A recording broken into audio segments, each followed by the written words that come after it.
अतिशय चवदार अशी चाकवताची भाजी कशी करायची चला बघूयात।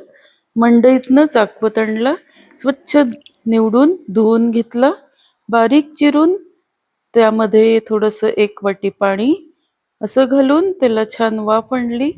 वाफ आणल्यानंतर शिजलेला चाकवत गॅस बंद करून कढई खाली ठेवली।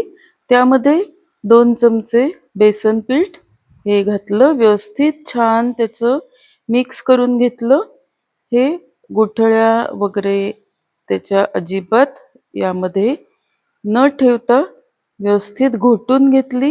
ही अशी घट्ट घोटलेली चाकवताची भाजी। त्यामध्ये 2 गुळाचे खडे आणि 1 चमचा मीठ हे घालून गॅसवरती लो टू मीडियम गॅस ठेवून त्यामध्ये थोडेसे दाणे घातले। फोडणीसाठी पळीमध्ये तेल घेऊन तेल तापल्यानंतर जिरे, मोहरी, हिंग, हळद आणि लाल तिखट हे सगळं घातलं आणि वरून छान तडका म्हणजेच वरून फोडणी त्याच्यावर दिली। ही खमंग जिरे मोहरीची छान तडतडणारी अशी फोडणी भाजीला खमंगपणा आणून देते। व्यवस्थित छान मिक्स करायचं आहे। यानंतर त्याच्यावरती झाकण घालून पुन्हा 1 वाफ आणायची आहे।